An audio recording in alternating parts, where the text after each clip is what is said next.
And a warm welcome back Inside the Game, episode 227.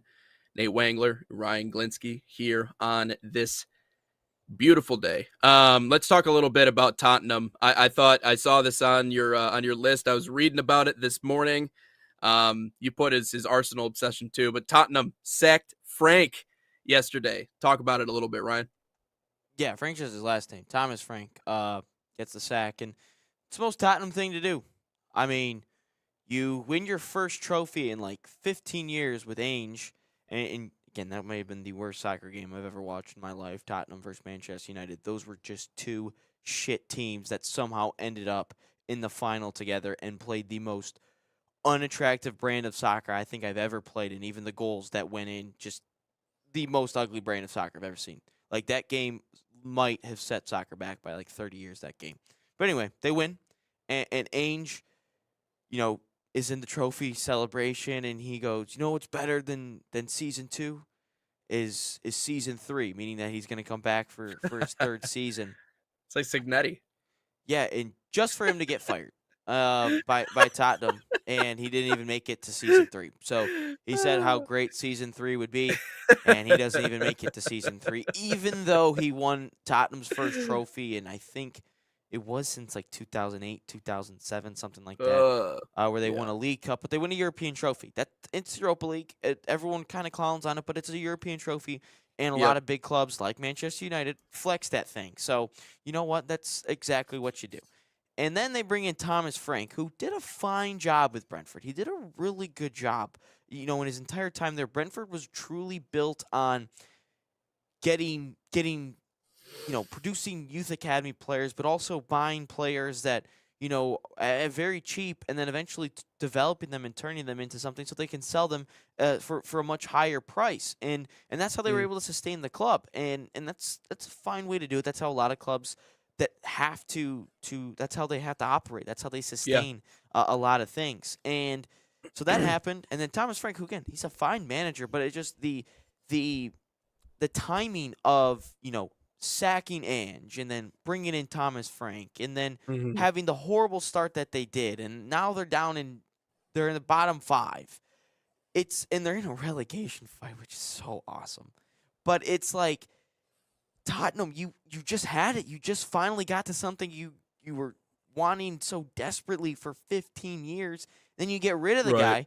And then the other part of the conversation of what I'm seeing, what I've been reading here this morning about it, is a lot of the memes about him holding the Arsenal paper cup before one of the games, in Tottenham Arsenal, massive rivals. But then players saying he just wouldn't shut up about Arsenal, about how good they were and how they did this. So the thing is Arsenal's kind of becoming a standard for a lot of teams of how they operate and all that fun stuff. That's a different conversation. But he just kept talking about him. He just kept talking about him. But it wasn't like a traditional American, like, you talk about them because you hate them and here's what they're doing. We need to do this. It was just, dude, look how good they are. Look what they're doing. Look what happened in this game. Look at that. Like, it wasn't the traditional Michigan-Ohio State hatred where Ohio State's doing this. We have to do this. We have to stop it. They run this trick play. No, or what Charles Woodson says, where they every single day at practice they would run some sort of install that is similar to what Ohio State's doing, so they're ready for the game. That's different. But this is just like, dude, shut up about Arsenal. We don't play them every single week. They're our rivals, yes. But then when we play them, we lose 4-1 and we get killed. So, no, it's just so funny to me to see that an incompetent club just trying to be something that they're not, trying to be the smartest guy in the room, and they just continue to suck and suck and suck, and it's just awesome.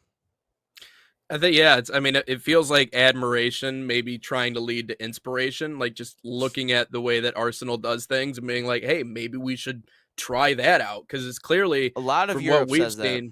It's not just clearly from what we've seen, like, it's the machine that they've created. And again, let's draw an equivalent to American sports. It's kind of like the Dodgers, even before they started spending $2 billion, like their development and their player identification and their ability to do what every organization so desperately wants to do, but sometimes lacks the ability to do because they can't earmark good talent and they can't develop. And that's buy low and sell high, right? You buy low and you sell high. You bring them in, you develop them, and then you trade them or you sell them and you get something big out of them. the Dodgers were always so good at that because they just had all the resources. They had a personal chef that followed all their guys to everywhere they went. So Arsenal's created a machine. So I don't blame the fact that he might sound a little obsessed. Truth is, I think, as you said, most of Europe would want to be like that. But yeah, for Tottenham, the worst win percentage for him, for any manager for the club since 2008, just 27%. If the club didn't release him, pretty sure Spurs supporters would have just ripped him out of there anyways. Many of the issues predate him taking over at the squad. However, the time has come for him to be released, but I just think that it sets up what will probably be a pretty dicey near future here for Tottenham. And I don't know if you would even know or think to know who the interim might be in the meantime before they're able to go out and get somebody. But yeah, just a real big backslide for that organization. He's already been at Tottenham, so I mean, I feel like that. There. Yeah, I feel like he wouldn't be. He had one of the best win percentages of any manager since 08. So I think he would be the best manager since then. Oh yeah, so I mean, I could see him certainly coming back. So yeah, bad run of form as of late. And again, eight straight matches they've lost. That's the most since 2008 as well. I saw a meme the other day of the Champions League final that Tottenham and Liverpool was in, and they said that's exactly what the Super Bowl that we just watched was. Yeah, to be fair, that's kind of right. The Patriots would have been Tottenham, just like somehow got in the right, just lucked into it, and then Liverpool was actually good. Seahawks were actually good, but no, it's weird that like ever since Poch left and he created some legends at that club. Harry Kane, Heung-min Son, Dele Alli. Even Alderweireld and Vertonghen were very good. Hugo Lloris, another one. Kyle Walker was there for a little bit before he got sold ultimately to Man City. But the style – so the issue with, the style of which Thomas Frank came in with of developing youth prospects and all that fun stuff, of going to a club like that, it's a change of ideology. Because you now are expected to go out and spend $50 million plus on a player. That's expected. That's not like you might do that and everyone freaks out about it. No, that's expected. Yeah, the best teams produce youth players and buy high world-class players at the same time. That's the best teams in the world do that. Shout out Real Madrid. Shout out Barcelona. Shout out Man City. Shout out Arsenal. That's what those clubs do. Even Bayern Munich's another one. That's what those clubs do.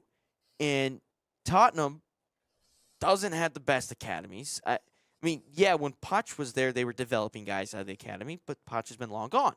But the change of ideology like that, it's almost like a group of five coach from the MAC all of a sudden gets to Michigan, and it's like, what do you mean I'm supposed to spend $3 million plus on an 18-year-old quarterback just so he can come here?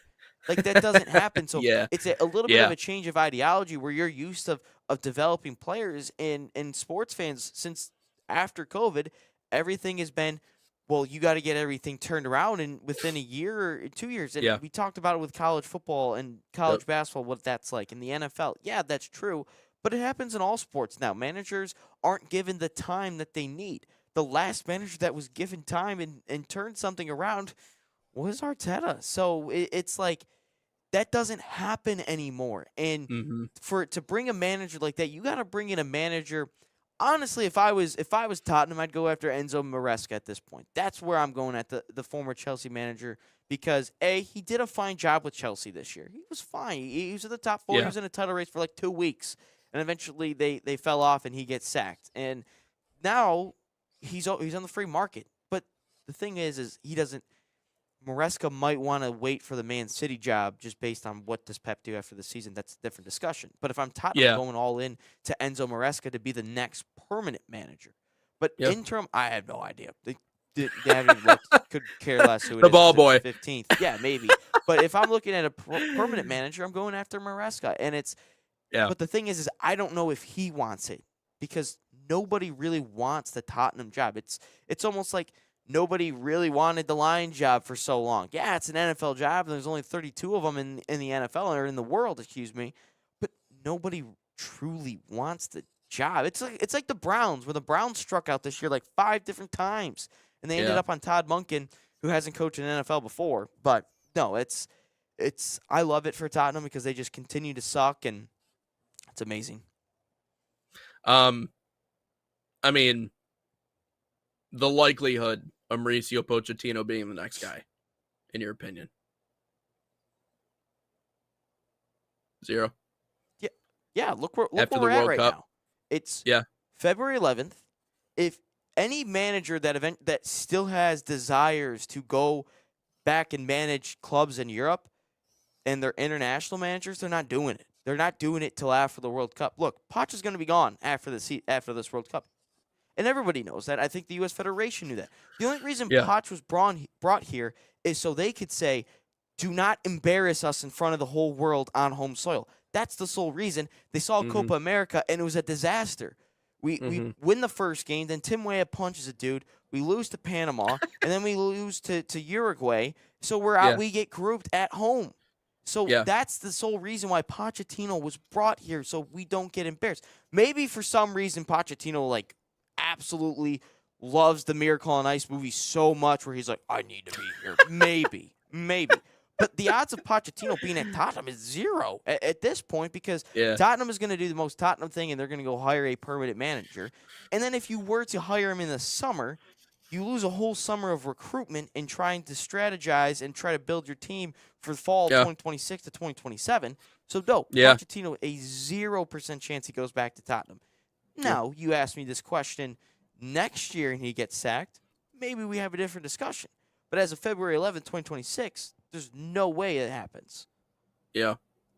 Yeah, sources said that Spurs are reluctant to make a change due to an acknowledgement that many of the issues at the club had predate Frank, and he has been unfortunate to suffer the volume of injuries that he has. And they have, been injury prone, but they still suck. Yeah, last season finished 17th in the league, but won their first trophy in 17 years, as you were talking about with the Europa League in May after beating Man United, oddly enough, 1-0 in the final. 16th. Yeah.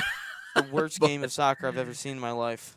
Yeah. So, a team that was desperately in need of a change. But it felt like this was something that was growing. And even before they appointed Frank as the new manager, we can admit that some of these issues were already building before he had even arrived there. Really since the early 2000s. You just won. It's like if the Lions fired Dan Campbell after winning 2 playoff games. That's basically what it was. You can't fire a manager who just won your first trophy in 17 years. You can't do that. And that's exactly what happened. You thought it was a situation where maybe ownership thought they just stumbled into it or something. No, the ownership that is confusing in my mind. The ownership is just horrible. Ask any manager that has managed there before. They talk about Jose Mourinho, Pochettino, any manager that has ever managed there. I forgot the names, but he's a bald head and he got glasses. He looks like he's got a golf ball as a head. I forget his name, but the management is so bad at Tottenham. Nobody wants it. It's like Martha Ford running stuff. It's how bad it is. Yeah. And that, I guess that makes sense. Obviously, we're trying to get to the 10 o'clock hour here.